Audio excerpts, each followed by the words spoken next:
অনেকটা আক্ষেপ নিয়ে তাওহিদ হৃদয় তার ফেসবুক পোস্ট দিয়ে বলেছেন, প্রতিটি গল্পের দুটি দিক থাকে, হয়তো এক পক্ষের চাপে অপরপক্ষ আমাদের কখনো জানার সুযোগ হয় না, তাই ঢালাওভাবে সবটা না জেনেই আমরা সবকিছু করে বসি বা বলে ফেলি। একদম শুরু থেকে যদি সবটাই বলতে পারতাম তবে কাহিনীটা ভিন্ন হতো। যেটা বলতে পারছি না, কেন পারছি না তা না হয় পরেই বলবো। অনেক সময় অন্যের ভুল নিজের কাঁধে নিয়ে বয়ে বেড়াতে হয়। দেখা যায় অন্যের কথা চিন্তা করে সুখ দুঃখ সহ অনেক কিছু সহ্য করতে হয়। এটাই জীবনের অংশ। চলমান ডিপিএলে মোহামেডানের হয়ে খেলার সময় হৃদয় যা যা বিষয় মুখোমুখি হয়েছেন তার উপর ভিত্তি করে এমন উপলব্ধি করেছেন।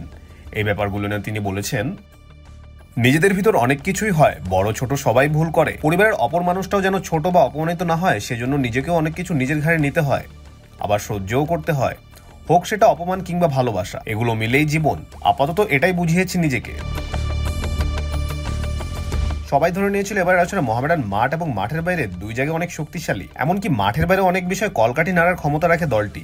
তবে হৃদয়ের দাবি সম্পূর্ণ আলাদা। তার দাবি অনুযায়ী এবার আসলে সব থেকে বেশি মাঠের বাইরে অলিখিত যুদ্ধে অংশ নিয়েছিল তার দল মোহামেডান। ব্যাপারটা এত বেশি বাড়াবাড়ি ছিল যে অন্য কোনো দলকে এতটা মানসিক যুদ্ধের মধ্যে যেতে হয়নি যতটা তার দলকে যেতে হয়েছে। এই বিষয়ে তিনি আরো বলেছেন, এবারের প্রিমিয়ার লিগে 22 গজের বাইরেও এক প্রকার অলিখিত যুদ্ধ করে গেল মোহামেডান স্পোর্টিং ক্লাব। আর কোনো দলকে এতটা মানসিক যুদ্ধ করতে হয়নি যতটা মোহামেডানকে করতে হয়েছে।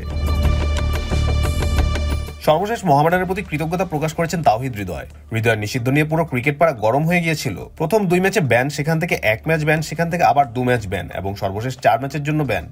এত নাটকীয়তার মধ্যে দিয়েও দলকে পাশে পেয়েছেন হৃদয়, সেজন্য জানিয়েছেন ধন্যবাদ। তিনি এই বিষয়ে বলেন, মোহামেডান কর্তৃপক্ষ প্রত্যেকটি ম্যাচে আমাকে উপস্থিত রাখার জন্য যথাসাধ্য চেষ্টা করেছে। আমি তাদের প্রতি কৃতজ্ঞ।